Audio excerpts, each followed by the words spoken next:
시청자 여러분 안녕하십니까? 긴급 이슈 점검으로 돌아왔습니다.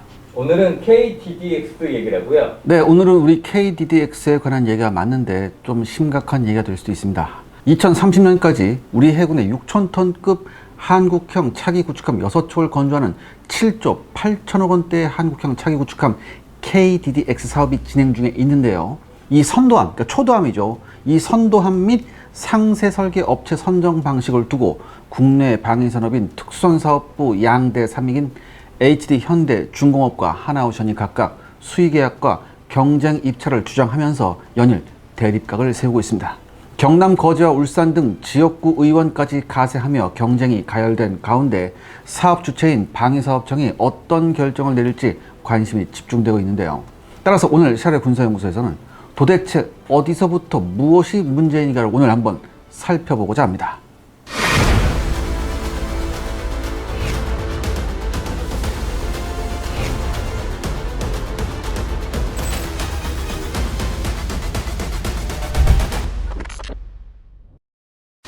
처음 시작이 어떻게 된 건가요?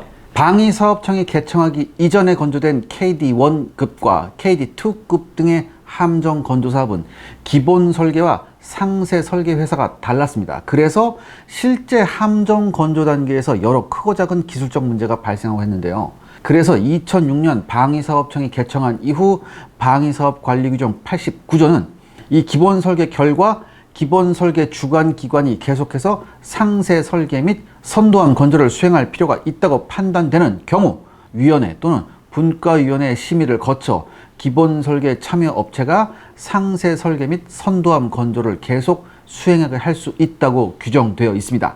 간단히 설명해서 큰 문제가 없다면 기본 설계를 수행한 회사가 상세 설계 및 선도함 건조를 이어서 진행함으로써 시행착오를 줄이도록 관련 규정을 만들어 놓은 것인데요.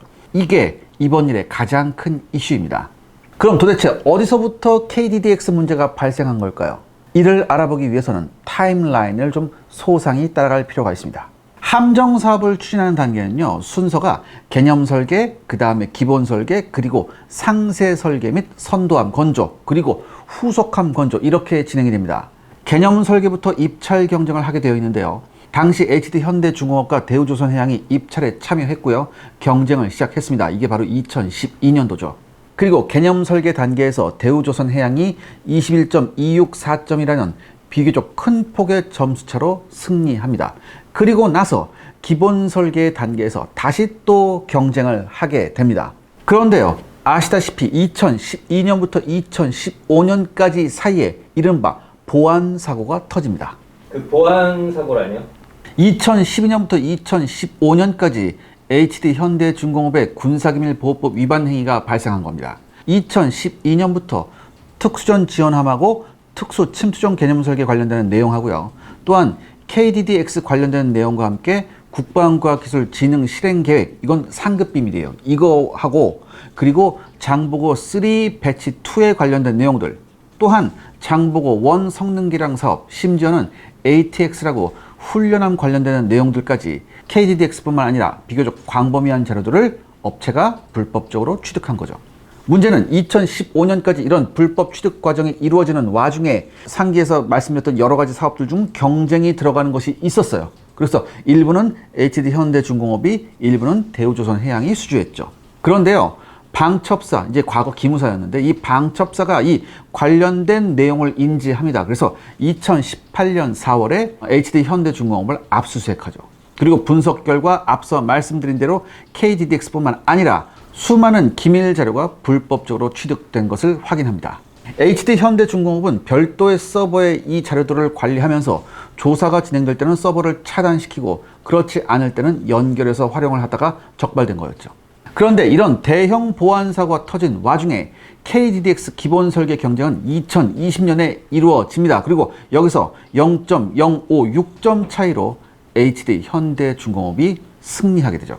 개념 설계할 때 당시 점수차가 21.264점이 있었는데 기본 설계에서는 이 점수차를 뒤집는 일이 발생합니다. 그리고 여기에서 하나 더 살펴봐야 할 점이 있습니다. 그게 뭔가요? 2019년 1월부터 2020년 1월까지 3년 동안 HD 현대중공업은 대우조선해양에 대한 기업 결합을 시도합니다. 이게 정부에서 승인을 해줬었거든요. 그래서 3년 동안 HD현대중공업은 기업 결합을 진행하면서 대우조선해양의 모든 내용을 다 파악할 수 있었다고 합니다. 인사에서부터 영업, 설계 전부였죠. 관계자의 말을 들어보면 사실상 대우조선해양의 곳간의 문을 다 열어놓은 거였다고 합니다. 그리고 바로 이 시기에 KDDX 사업이 본격적으로 진행됩니다. 기본 설계는 HD현대중공업이 군사기밀보호법을 위반한 행위 말고 또 문제가 있었는데요. 2019년 9월 KDDX 기본 설계 입찰이 진행되기 8개월 전에 관련 규정이 하나 바뀌게 됩니다. 기존에는 보안사고가 발생할 경우 기무사에서 식별을 해서 관련자들에 대한 처분을 통보합니다. 그리고 그때부터 보안 감점이 적용이 돼요. 1점이든 1.5점이든 그때 당시의 규정에 따라 보안 점수 및 기간에 페널티를 적용해야 됩니다. 그런데요, 보안 감점을 적용하는 시점에 대한 것을 기무사 처분 통보로는 보안 감점을 적용하지 않는다라고 바뀐 거죠. 대신 법원 판결이 나온 다음부터 보안 감점을 적용하는 걸로 제도가 변경됩니다. 사실상 감점 규정이 완화된 것이었죠. 그럼 어떻게 되는 건가요? 정리해보면 법원 판결이 나온 것이 2022년 11월 11일입니다. 그런데 보안사고는 2012년부터 2015년까지였죠. 또한 압수수색에서 적발된 것은 2018년 4월입니다. 그래서 보안 감점을 적용받는 것은 2022년 11월부터입니다. 이 기간 전에는 아무런 제재 없이 HD현대중공업은 모든 입찰에 정상적으로 감점 없이 참가했습니다. 이 사안은요, 지금 경찰에서 수사 중에 있습니다. 그때 당시 방사청장이 왕정홍 방사청장이었고 이분에 대해서 수사가 이루어지고 있습니다. 경찰은 방사청을 작년 8월에 압수수색했죠. 그리고 작년 12월에는 왕정홍 전 방사청장의 자택 및 개인 휴대폰 역시 압수수색을 했습니다. 당시 중요한 입찰을 앞두고 규정이 개정된 배경과 이미 보안사고가 난 업체를 위해 보안 감점 규정이 완화된 것 아니냐는 의혹에 대한 수사입니다. 아무튼 기본 설계는 HD현대중공업에 넘어갔고요. 당시 대우조선해양은 이의를 제기를 해도 전혀 통하지를 않았습니다. 왜냐? 제가 말씀드렸죠. 이미 기업 결합이 진행 중에 있었거든요. 그러니까 사실상 경쟁사가 아니고 갑을관계에 있는 거였다고 합니다. 그런데 2022년 11월에 법원 판결이 나왔죠. 그래서 HD현대중공업 직원 9명이 실형을 받습니다. 그리고요, 대반전이 일어납니다. 시청자 여러분들의 구독과 좋아요는 영상 제작에 정말 큰 도움이 됩니다. 여러분들 부탁드리겠습니다. 구독과 좋아요. 어떤 대반전인가요? 한화에서 대우조선해양을 인수한다고 나선 것이었죠. 그리고 실제 인수에 성공해서 2023년 5월에 하나오션으로 새롭게 출범하게 됩니다. 그리고 이런 보안사고 문제가 그냥 묻혀서 지나갈 뻔한 것을 대우조선해양에 관련된 사람들 입장에서는요, 이런 게 있었어요. 사실 새로운 한화라는 회사에 소속이 됐으니까 당시 여러 가지 불합리하거나 불법적인 것들을 좌시할 수 없었다, 이런 분위기가 있었대요. 그래서 기본 설계 다음에 예정되어 있는 상세 설계 및 선도함 건조는 반드시 가져와야 한다. 이것이 바로 기업 윤리와 정의를 실현한 거 아니냐, 이런 분위기였다고 합니다. 아무튼 기본 설계는 HD현대중공업에서 2021년부터 해서 2023년까지 3년 동안 수행을 했어요. 그리고 그 다음 단계가 기본 설계한 KDDX에 대해 방산물자로 지정하고 방산업체를 다시 지정한 그런 과정이죠. 그리고 방추위, 즉 방위산업추진위원회를 통해서 사업이 의결되면 입찰에 붙여 계약까지 이루어지는 절차가 지금 남아있는데요. 그래서 지금 KDDX 상세 설계와 선도함 건조에 이 문제가 다시 연결된 겁니다. 이게 왜 다시 연결된 건가요? 상세 설계하고요, 선도함 건조는요, 두 가지 방법이 있습니다. 하나는 수의 계약 방법이고요, 다른 하나는 경쟁 입찰 방식이죠. HD현대중공업은 수의 계약을 주장하고 있습니다. 그리고 하나오션은 당연히 경쟁 입찰을 해야 한다는 입장이죠. 현행 규정이 어떻게 되어 있냐면요, 2019년 3월에 이 바뀐 규정, 방위사업 관리 규정 89조에서는 기본 설계 결과 기본 설계 주관 기관이 계속해서 상세 설계 및 선도함 건조를 수행할 필요가 있다고 판단된 경우 위원회 또는 분과위원회 심의를 거쳐서 기본 설계에 참여한 업체가 계속해서 수행할 수 있게 한다, 이렇게 규정됐어요. 근데 사실요, 그동안은 이 룰이 계속 지켜져 왔었습니다. 그러니까 이 사단이 일어나기 전까지 공정한 경쟁을 통해서 이루어진 것이기 때문에 경쟁사가 서로 다 인정해주는 그런 분위기였대요.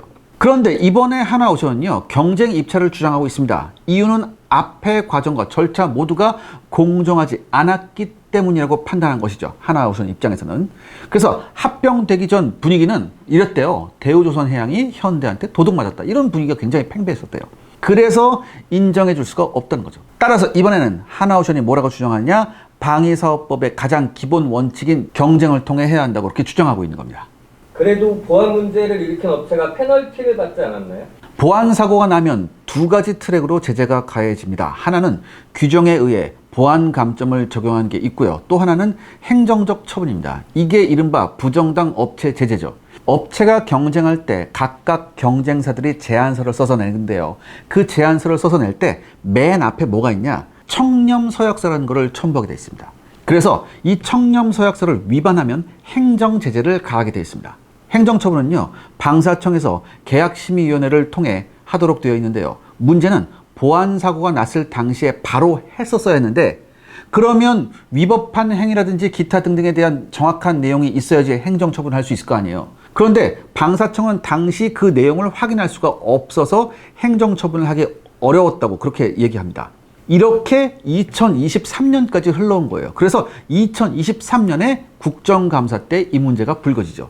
그런데 사실 2022년 11월에 법원 판결이 나와서 판결문이 나왔어요. 그런데 HD 현대중공업에서 판결문 열람 승인 금지 가처분 신청을 합니다. 그래서 판결문이 오픈이 안 됐어요. 그러니까 여러분들, 판결문을 봐야지 거기에 있는 내용을 보고 계약 심의를 해서 부정당 업체 제재를 하고 그렇게 할 건데 이거 자체가 불가능하게 된 거죠. 그리고 드디어 작년 2023년 하반기에 판결문 열람이 가능해집니다. 그래서 방사청 계약심의회가 두 차례 열렸어요. 먼저 작년 12월에 열린 회의에서는 여러 가지 추가로 확인할 것이 있다는 이유로 결정이 유보됐고요. 그리고 올해 2월 말에 계약심의를 다시 했습니다. 부정당 업체 제재가 여러 가지 방법이 있는데요. 그중 하나가 방산업체 지정을 해제하는 게 있습니다. 그러니까 이렇게 되면은 영원히 참여를, 이 사안에 대해서는 영원히 참여를 못하게 되는 거예요. 또 하나는 입찰 참가를 제한하는 거죠. 6개월부터 최대 5년까지 입찰 제한하는 게 있고요. 마지막으로 그냥 행정지도라고 해서 야, 너 조심해, 이렇게 하는 정도가 있어요. 그런데 2월에 열렸던 행정처분 결과는 뭐였을까요? 행정지도로 결정됩니다. 당시 많은 관계자들은 HD 현대중공업이 차후 입찰에 참가하지 못할 것을 예상했었는데요. 의외였다고 이런 얘기를 하죠. 그럼 도대체 왜 이런 결과가 나왔을까요? 현행 규정에는 청렴서약서의 대상인 대표 및 임원이 직접적으로 부정행위를 해야 된다, 이렇게 명시되어 있습니다. 그런데 법원 판결을 받은 건요, 임원들이 아니라 직원들이에요. 그래서 임원과 직원들의 개입 여부 연계성을 확인할 수가 없어서 처분을 못한다. 그래서 행정지도로 결정이 된 겁니다. 그리고 또 다른 일도 있었습니다. 또 다른 일은 뭐가 있었나요? 당시 직원들을 수사한 곳이 울산지검이었습니다. 이 울산지검에 엄청나게 방대한 수사 기록이 있다고 하는데요. 방사청에서 계약 심의를 하기 위해서 그 수사 자료를 요청을 했는데 울산지검이 열람을 거부했습니다. 정확한 내막은 알 수 없으나 아무튼 방사청에서도 수사 기록을 못 본 거예요. 그러니까 안 보여줘서 못 본 거죠. 이렇게 되니까 사실상 방사청도 심의를 통해서 적절한 제재를 할 수 없었던 겁니다. 아무튼 이렇게 되니까 하나오션은 올해 3월 4일 경찰청에 고발장을 접수합니다. HD 현대중공업 임원과 직원과의 연계성에 관련된 내용을 수사해달라는 그런 고발이었죠. 그래서 실제 지난 6월 25일 경찰청에서 울산지검을 압수수색합니다. 그리고 나서 발표한 게 차기 구축함 기밀 유출 수사 자료를 확보했다는 거고요. 현재 이 내용을 검토 중에 있습니다. 그리고 방산업체 지정도 아직은 결정된 게 없고 진행 중에 있는 거죠. 아무튼 이 일로 인해서 방사청도 붕 떠 있는 상태라고 합니다. 그래서 산업부에서 아마 방산업체 지정을 서둘러 할 것으로 예상이 되는데요. 그러면 조만간 방위사업추진위원회를 거쳐서 사업 추진 방향 및 계약 방식이 결정 날 것입니다. 즉 수의 계약이냐 아니면 경쟁 입찰이냐가 결정되는 거죠. 그런데 최근 조선업계에 따르면 하나오션 일부 직원들이 익명 커뮤니티인 블라인드를 통해 KDDX 사업자 선정 방식의 경쟁 입찰 방식으로 가닥을 잡았다는 지난 6일 모 매체 보도에 대해 강하게 비판했다고 합니다. 한 직원은 뭐라고 얘기했냐? 갑자기 지침을 왜 바꾸는지, 기본 설계한 업체가 상세 설계, 선도함 건조까지 하는 게 맞다며 중간에 하던 것을 받아오면 히스토리 파악하는 데만 하세월이 걸린다라고 강조했다고 합니다. 이어 이 직원은 제발 순리대로 갑시다라는 말도 부연을 했습니다. 이 히스토리라는 게 뭐냐면 연구개발 설계 과정을 엔지니어가 처음부터 제로 베이스에서부터 다시 스터디해야 된다는 그런 의미입니다. 하나오션의 또 다른 익명의 직원은요, 우리는 기본 설계를 안 해서 가져와도, 즉 수주해도 답이 없다며 기본 설계를 하는 업체가 상세 설계를 하는 게 아주 상식적 결정이고 선도함 일정도 맞춘다라고 짚었습니다. 또한 방사청은요, 차기 구축함 사업 경쟁 입찰로 진행 제목의 모 매체 보도에 대해 즉각적으로 경쟁 계약 등 사업 추진 방안을 구체적으로 확정한 바 없다며 사실무근이라는 입장을 밝혔습니다. 이번 편은 결론이 어떻게 될까요? 이번 영상을 만들면서 저는 양쪽 업체 모두 접촉을 시도했습니다. 한 업체는 흔쾌히 인터뷰에 응했고 반면 다른 업체는 다음과 같은 반응을 보였습니다. 네, 수고하십니다. 네, 안녕하세요. 저는 월간 군사세계 이세환입니다. 샤르레 군사연구소 유튜브를 운영하고 있습니다. 아, 네, 죄송합니다. 제가 지금 업무가 좀 급한 게 있어가지고. 네네네. 혹시 한번 나중에 전화 주시면 좋겠습니다. 언제쯤 들어도 될까요? 아, 제가 지금 회의도 좀 급하게 들어가야 돼가지고. 네네. 죄송합니다. 그럼 오늘은 안 되나요? 아, 네네. 제가 그럼 매일 들어도 될까요? 네. 아, 네, 뭐, 일단 제가 지금 조금 급해가지고, 죄송합니다. 제가 일단 이 번호로 나중에 전화를 한번. 네. 예, 알겠습니다. 그럼 되도록 네, 감사합니다. 네. 이 업체에서는 끝내 연락이 오지 않았습니다. 우리는 선진국에 접어들면서 특히 기업 윤리 경영을 매우 중요한 가치로 여기고 있습니다.